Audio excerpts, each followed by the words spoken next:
IPL 2024-এর champion KKR. আবার সেই KKR 2025 এবং 2026 সালে শেষ করেছে 7 এবং 8 নম্বরে। মানে চ্যাম্পিয়ন থেকে শেষ দিকের অন্যতম দলে পরিণত হওয়ার পেছনে কেকেআর ম্যানেজমেন্টের কিছু সিদ্ধান্তই আমার মতে প্রধান কারণ। তার মধ্যে একটা হচ্ছে শ্রেয়স আয়ারকে ছেড়ে দেওয়া, 2 নম্বর কারণ আজিঙ্কা রাহানেকে ক্যাপ্টেন্সির দায়িত্ব দেওয়া। দেখো বন্ধুরা, কলকাতা এই বছর না হয় মুস্তাফিজুর, পাথিরানা, আকাশদীপের মতো বোলারদের পায়নি, কিন্তু 2025 মরশুমে পুরো দলই তো ছিল। সেবারে কিন্তু সবচেয়ে খারাপ র্যাঙ্ক ছিল 8। বিষয়টা হচ্ছে যে আমি যে রাহানেকে এমনি এমনি দোষ দিয়ে দিচ্ছি তা নয়, তার পারফরমেন্স তার হয়ে একটুও কথা বলে না। রাহানে কেকেআর দায়িত্ব নেওয়ার পর থেকে মানে এত বাজে অবস্থা হয়েছে যে কি বলবো। মানে এই বছরের অবস্থাটা ভাবুন, যদি শেষের দিকে 4-5টা ম্যাচ মানে 6টা ম্যাচ না জিততো তাহলে কি লজ্জাটা হতো।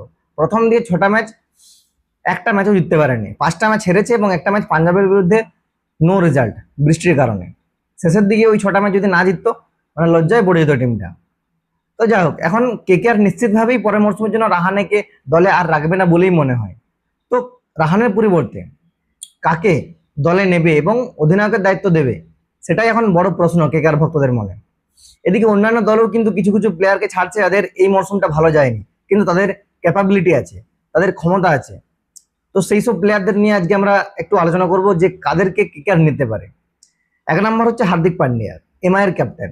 মানে হার্দিক পান্ডিয়ার সঙ্গে এমআইয়ের একটা গন্ডগোল হয়েছে এবং নিশ্চিতভাবে বলা যায় যে হার্দিক পান্ডিয়া পরবর্তী সিজনের জন্য এমআই ছাড়ছে এবং হার্দিককে নেওয়ার জন্য অনেক টিমই আলোচনা শুরু করে দিয়েছে।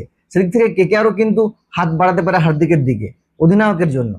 অন্যদিকে আরেকজন প্লেয়ার আছে ঋষভ পান্ত, যে কিনা অলরেডি এলএসজির ক্যাপ্টেন্সির দায়িত্ব থেকে মুক্ত করার জন্য আবেদন করেছে। হয়তো আমরা পরের সিজনে এলএসজিতে তাকে নাও দেখতে পেতে পারি।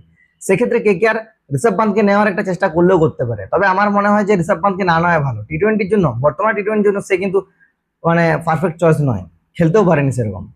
তো এরপর 3 নম্বর অপশন যদি আমি বলি, মানে তাকে দল ছাড়তে চায় না কিন্তু সে নিজের ইচ্ছাতে ছাড়তে পারে অন্যান্য দলে যাওয়ার জন্য, সে হলো জয়সওয়াল, যশস্বী জয়সওয়াল।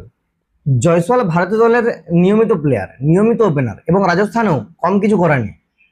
মানে এই বছরেই বৈভবের ছায়ায় সে ঢাকা পড়ে গেছে এবং সেই জন্যই হয়তো সে রাজস্থান ছাড়তে পারে।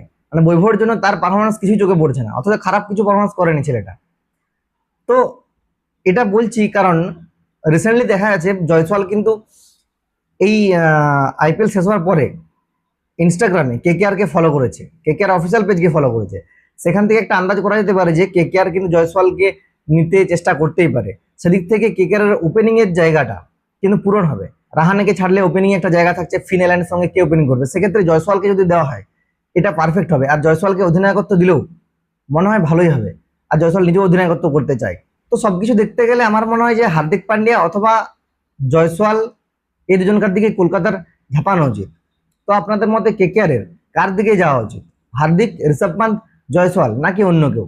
অবশ্যই নিজের মতামত কমেন্টে জানাও। আর ভিডিওটা যদি ভালো লাগে এটা লাইক, কমেন্ট এবং পেজটিকে ফলো করতে ভুলো না। ধন্যবাদ।